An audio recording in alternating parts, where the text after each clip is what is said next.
Hello everyone, welcome back to our channel. আজকের এই ব্লগটা আমাদের অ্যানিভার্সারি স্পেশাল। এই স্পেশাল দিনটা আমরা স্টার্ট করেছিলাম বিহারীনাথ মন্দির থেকে। সকালে মন্দিরে পুজো দিয়ে মনটা খুব শান্তি হয়ে গেছিলো। অ্যানিভার্সারির দিন ভগবানের আশীর্বাদ নিয়ে স্টার্ট করা, এটা আলাদাই একটা ফিলিং। মন্দিরের ভেতরের কোনো ক্লিপ নিতে পারিনি, কারণ ভেতরে প্রচুর ভিড় ছিল। বাট কোনো রকমভাবে বাবা শিবের একটা ফটো তুলেছিলাম, সেটা অ্যাটাচ করে দিলাম। তারপরেই চলে যাই বিহারনাথ মন্দিরের সামনেই একটা রিসর্ট করেছে, ওখানে আমরা সকাল থেকে উপোস ছিলাম।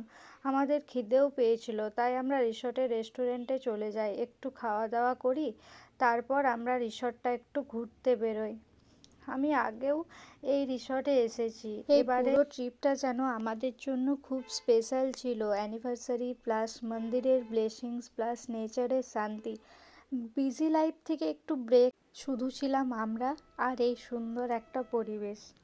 রিসর্টটা ছিল বিহারনাথ মন্দির থেকে একদম সামনেই, খুব পিসফুল। সামনেই পাহাড়ের ভিউ, চারিপাশে শুধু নেচার আর সাইলেন্স।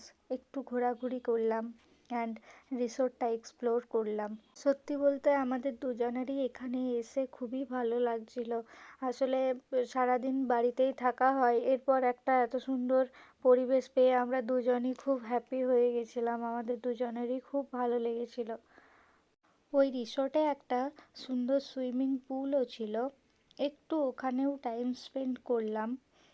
তো আমার তো ওখানে অনেক ফটোও তুলেছি। আমার তো ওই জায়গাটা আরও বেশি ভালো লেগেছিলো সব কিছুর মধ্যেও।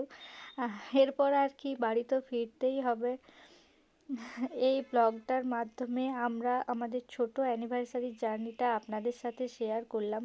হোপসো আপনাদের ভিডিওটা ভালো লাগবে। ভিডিওটা যদি ভালো লাগে, প্লিজ লাইক শেয়ার সাবস্ক্রাইব করতে ভুলবেন না। কমেন্টে বলবেন আপনাদের কাছে কোনটা সব থেকে বেশি ভালো লেগেছে। See you in the next blog.